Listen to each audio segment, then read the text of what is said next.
batch as well as in supply batch. That doesn't mean that it will not come tomorrow in the next year. That yes, it has a bleak chance to come, but it may come, and you cannot bypass it. But while studying these particular chapters of molecular biology, my advice will be, you study the way I tell you. It will be helpful. Moreover, it will be useful. All right? First of all, these three chapters, replication, transcription, translation, these three chapters, you must understand, you must be able to visualize the three-dimensional picture of the DNA RNA. How it operates, how it rotates, how it forms. You must. Then you must remember the drugs which blocks these processes, because in these drugs the whole pharmacology of cancer treatment and many other disease treatment are standing. Tomorrow no one will ask you, no one will explain you how it happens. They will consider you already know it. So if you go without the knowledge, you will fumble, stumble every now and then it will be a matter of prestige. Fine. So what is replication? In one word, replication is nothing but a duplication of the genetic material of a cell. How many types of DNA we have? We have two types of DNA. One is genomic DNA, another is extra-chromosomal DNA. So the extra-chromosomal DNA is nothing but plasmids, not plastic, plasmids, right? And the genomic DNA are of two types. If it is a prokaryote, then it is double-stranded circular. If it is eukaryote, then it is linear. Being eukaryote, our DNA is linear DNA, correct? That means like a ladder, long ladder, flexible, long, flexible, twisted ladder, correct? Fine. Now, when does it occur? In a cell cycle, this phase called S phase or synthetic phase. During S phase, this duplication of genetic material takes place. Not only genetic material, the proteins supporting these processes are also get duplicated during S phase or synthetic phase. Correct? What follows synthetic phase? Mitotic phase or M phase. What happens in my M phase? M phase, mitosis or meiosis occurs. That means division of the cell. So the duplication will be distributed in the two parts. So each cell will receive same amount of DNA material as that of the parent cell. If it is meiosis, then the chromosome number will be half. If it is mitosis, the chromosome number will be retained same. বুঝতে অসুবিধা হলে হাত তুলবে। Fine? Next. There are few properties of DNA replication you must know before we plunge into the actual replication process. Most of it already you have studied if you are from CBSE or that kind of board. The process of replication is a type of semi-conservative process. Semi-conservative means, what are the other processes? Conservative, non-conservative, semi-conservative. Three processes. Do you all know what I am going to teach? If you know, I will not teach in detail. I will skip. Answer me. Do you have any idea what is conservative model of DNA replication? What is the idea? Tell me. Come on, interact. You interact, otherwise you will forget. Stand up. Jore bolo, bow louder. 50%? That is not conservative, semi-conservative we are talking about. Imagine, this is a DNA, right? From this DNA, two DNA molecules are formed.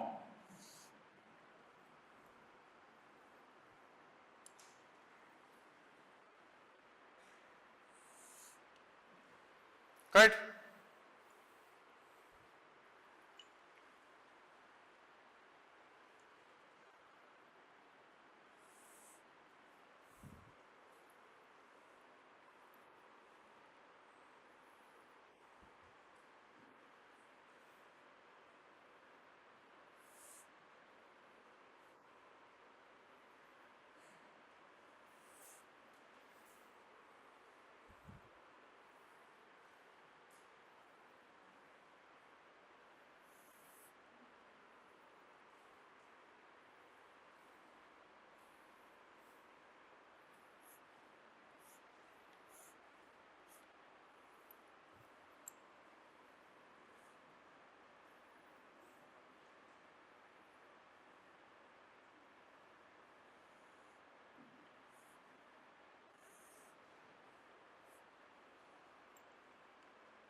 Can you see the difference in color? Can you all make out the difference in color? What is the difference? In first case, both the strands, this is called parent DNA, this is called daughter DNA. Fine? So both the strands like parent and both the strands are newly formed. This model is called conservative. Here one of the strand is from parent, another strand is newly formed. This is called semi-conservative, and this is mixed, garbled, correct, or non-conservative. Anyway, they will mix. In every strand, a part of it will be from parent, a part of it will be from daughter. Now, which model is followed during our replication? Semi-conservative. Who discovered this? Meselson and Stahl. Meselson and Stahl. How they cultured the normal DNA containing E. coli with N15 radioisotope. So all nitrogens were, all nitrogens, this red color designates N15 or heavy nitrogen, right? Sit down. So heavy nitrogen containing is incorporated. So after first generation, all will be heavy. Suppose this is heavy nitrogen, this is N15. Okay, so you like this. Now they cultured it with N15. They got this one. They all became N15. Fine. Then they cultured with N14, the normal nitrogen. So this is first generation. This is second generation. Fine. In second generation, the newly formed DNA will be replaced by N14. There they found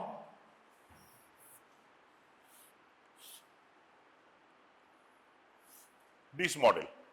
How? Using Cesium Chloride density gradient centrifugation,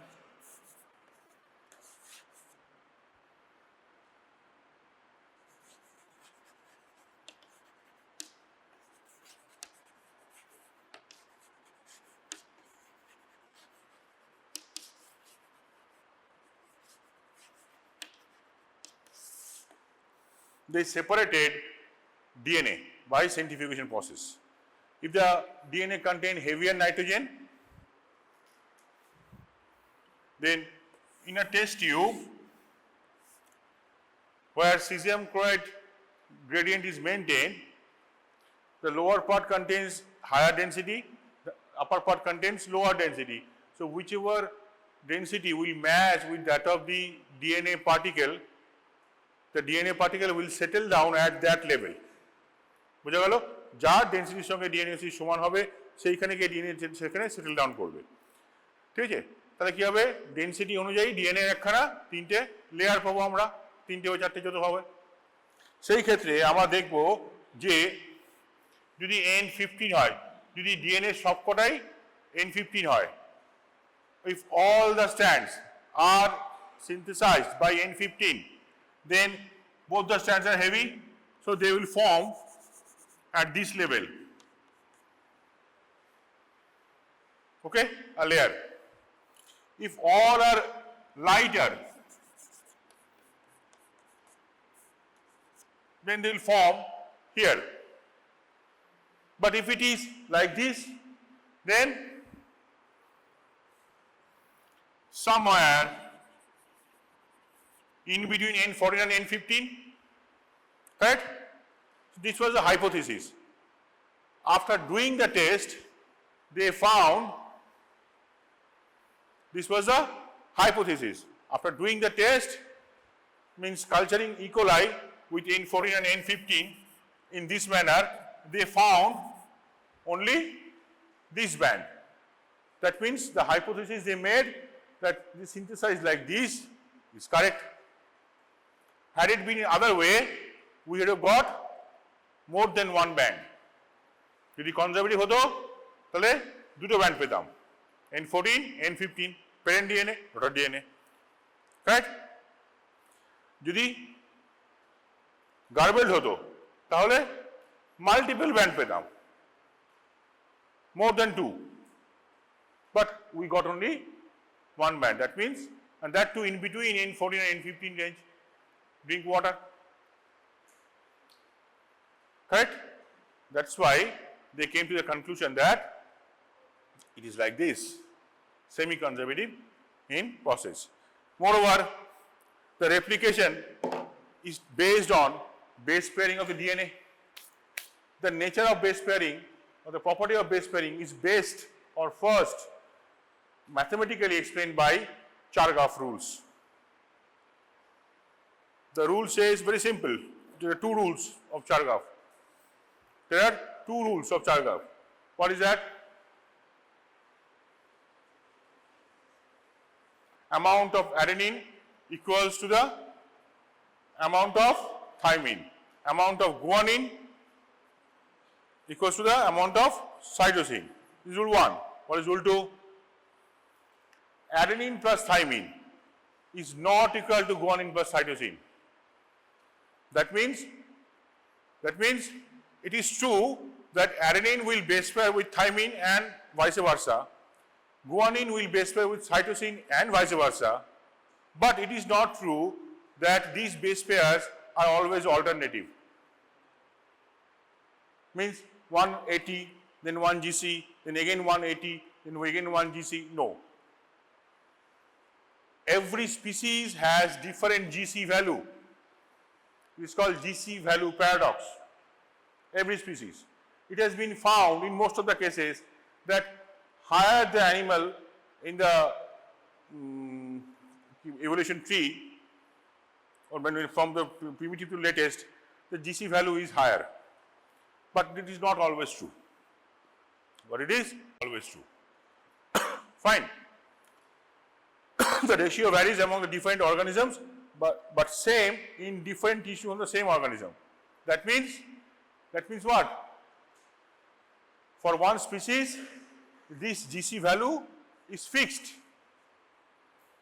Suppose we go to some other universe and there we get part of DNA, a fraction of DNA, and then from the soil, from other universe, from other planet, and there we test for GC value, and we find a match with some organism on Earth.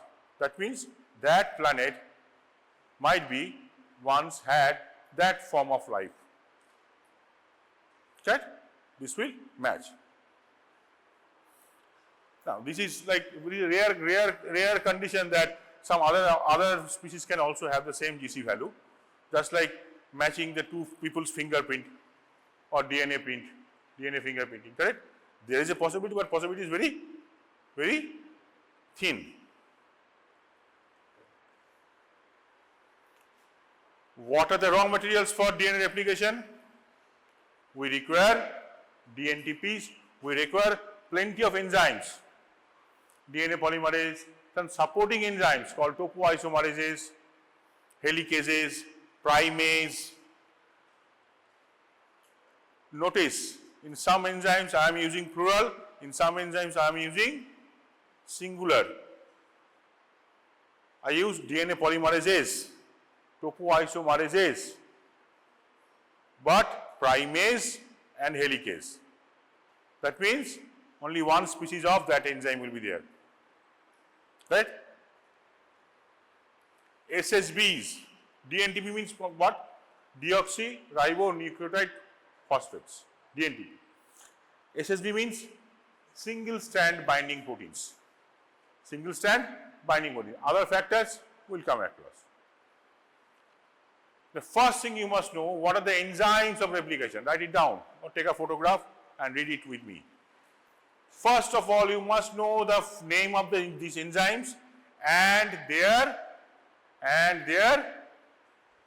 function. You take it from any book, read any form from anywhere, that should be correct. That's all. Doesn't matter. Don't take it from the popular websites, please try to refrain yourself from collecting data from the popular websites. Sometimes the popular websites, they give wrong functions or the functions which is not explained properly at this level to you. So the answer might be wrong to the examiner. So please follow the way I am telling, at least remember those functions. Very simple functions. What is the first enzyme? DNA helicase. What does it do? Unwinds, it opens, correct? Next comes this one. How it can open? If it is twisted, if not it is relaxed, correct? Just imagine, correct? Can you open this? Separate this? No, difficult. So there will be some enzymes which will form a separation here. That enzyme is topoisomerase. After this is opened, some enzymes must be there to open it further. So this action is done by helicase. Clear? But while doing this function, releasing of the strain, the topoisomerase must produce few cuts on the DNA strand. How? So suppose this like this, it is twisted, right? They will cut one strand and then rotate opposite direction and then join it again. Now see, one gap is formed. From this gap, the helicase will continue opening this side and this side, both the sides. But the first nick, like this movement, will be produced by topoisomerase. Now this nick formation and rejoining can be done by two ways. By cutting one strand or by cutting both the strands. Right? But it must rejoin it again with the same strand.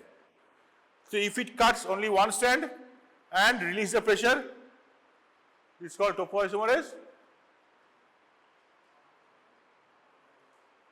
1. If it cuts two strands,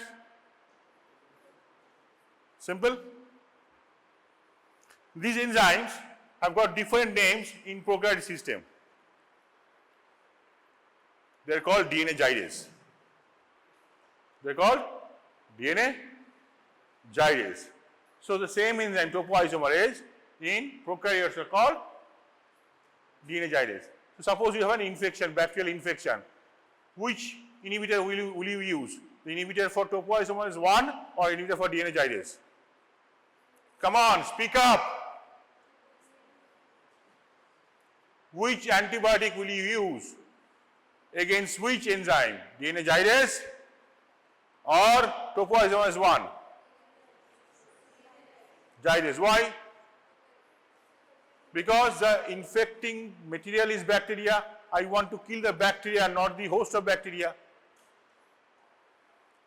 But if there is uncontrolled replication in the host cell, like in case of cancer, which topoisomerase we should attack? Which enzyme we should attack? Topoisomerases. So in anti-cancer treatment, we should attack topoisomerases. See the difference? See the difference? To treat cancer, we have to attack topoisomerase. To treat bacterial infection, now comes primase. DNA polymerase is such a moron. Moron means newer type of enzymes. They cannot initiate synthesis on its own. They require primer to begin the synthesis. Hence, to synthesize primer, we need a separate enzyme. So primase does the work. Primase synthesize primer for DNA polymerase. Fine. Now, when the primase is working and DNA polymerase is waiting, means while we are preparing here for the projection and you are waiting outside to enter the classroom, if the dogs and cats and cattle enter, what will happen? Before you and after me, if the dogs and the cattle enter this classroom, what will happen? Come on, this is a common sense. What will happen? We have to beat them away. Wait, disturbance will be there. So, there are plenty of enzymes which are waiting in our cell to cleave down, to digest single-stranded DNA. The DNA is separated, strand is separated by the helicase and topoisomerases, and primase is still working on synthesis of the primer. DNA polymerase is waiting when the primer will take a shape of at least 10 to 12 base pair long. By this time, the single-stranded region of the DNA, which is not yet replicated or formed primer against, might be attacked by the self DNase enzyme. To protect them from self DNases, single-stranded binding proteins bind to those single-stranded regions and then protect them from the self DNases. Fine. What is next? DNA clamp. From other protein it comes.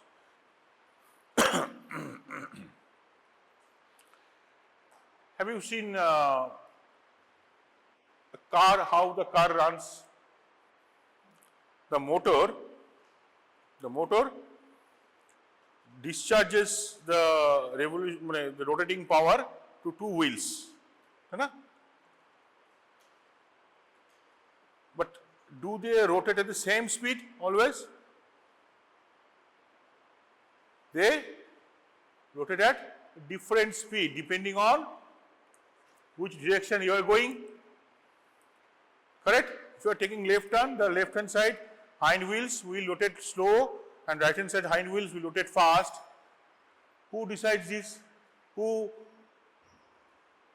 distributes the energy of the engine in different way? Something called differential. The car with differential.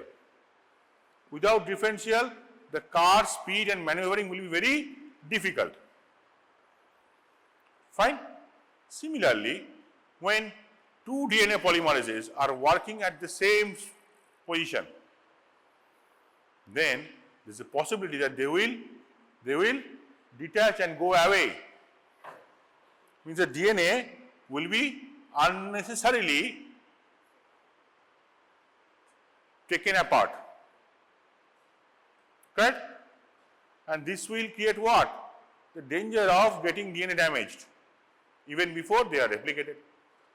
That's why few proteins are there, like differential, the clamp protein will hold two DNA polymerases in two hands. Because DNA has two strands, so two strands will replicate simultaneously, and the clamp protein will hold the two DNA polymerases simultaneously. So that the DNA doesn't go apart, DNA strands. Right? The function of clamp protein. DNA ligase, it joins after the removal of primer, it joins the gaps of the DNA strand which is newly synthesized. And telomerase, as in case of eukaryotes, we have ladder-like linear DNA molecule. So, at the end of the DNA molecule, a part of the fraction of the DNA molecule is always lost in the form of primer.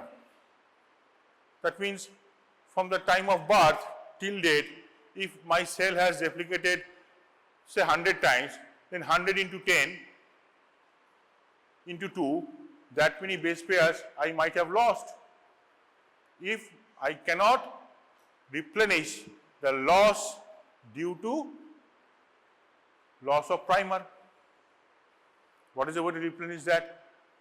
Adding an already synthesized portion to the end of the DNA called telomere. The telomerase is an enzyme which maintains the length of telomere. Telomerase is an enzyme which maintains the length of telomere. Correct? Otherwise, telomere length will be shortened and slowly the cell will die due to shortening of the DNA. This process is called natural process of getting old and death. Correct? Which cells are immune to this problem? That means this telomerase activity is constitutive. Constitutive means whatever it happens, this will do its work, continue its own work. Like some of you, whatever I tell, HOD sir tells, principal sir tells, your parents tell, you will not study. There are few, I am not pointing out, but there are few. They are called constitutive, unchangeable students. So telomerase, if telomerase becomes constitutive, then what will happen? If telomerase becomes constitutive, then the cell will continue its replication process and it will never die. It will become immortal. So this particular property is seen where? In cancer cells. So how to kill a cancer cell? Kill the telomerase. But when you go to kill the telomerase of cancer cell, how do you discharge a medicine, drug to the cancer cell only? It is difficult. So you will attack also some normal cells. So some normal cell damage also possible. Correct? But yes, there is a way that by inhibiting telomerase activity of cancer cell, we can kill cancer cell. How? Is yet to be discovered. DNA polymerases. As of now, the prokaryotic and eukaryotic DNA polymerases are as follows. The prokaryotic DNA polymerase are of 3 types, Pol1, Pol2, Pol3, and eukaryotic DNA polymerase are of 5 types. There are 2 more types of prokaryotic polymerase which you need not to know at this level. Okay? So first remember the types and their function. What is the function of Pol1, Pol2 and Pol3? See, Pol1 is mostly for ligase-like activity, joining small parts of the DNA. Pol2 for slow-moving synthesis. Pol3 for fast-moving synthesis. Now, what do you call this term? Fast-moving synthesis, slow-moving synthesis. What is this process called? It's process called processivity. Processivity. High processivity, low processivity. High processivity means it can synthesize 100 or more base pairs at a stretch.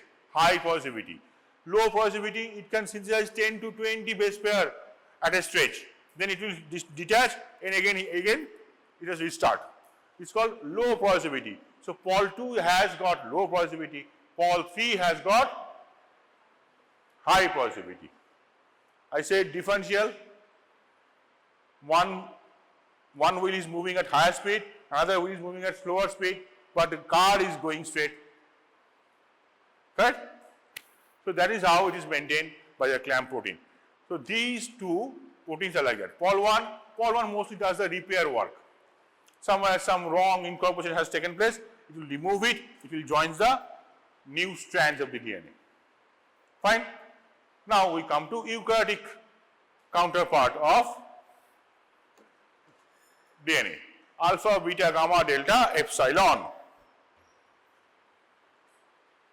Remember, Pol3, which has got highest positivity, the similar function of like Pol3 is done by delta. Correct? Delta here. Alpha and beta, what is there? Like Pol2 and Pol1. Alpha and beta. Beta means repair, means Pol1. Low positivity means alpha. Correct? Gamma, completely different. Mitochondrial DNA replication. Why? Because mitochondria is separate. Like a unicellular organism within the cell. So mitochondrial DNA replication will be done by gamma. Correct? Epsilon has very little function, some repair work here and there it will do. So alpha and epsilon you can keep along with pol 1, beta you can keep along with pol 2, delta you can keep along with. So alpha matches with the function of pol alpha. Alpha matches the function with pol 2, beta pol 1, delta pol 3, epsilon pol 1 and gamma unmatched. There is no mitochondria in prokaryote cell. Fine? I'm afraid I cannot complete. Just take a photograph of this page and then we'll stop.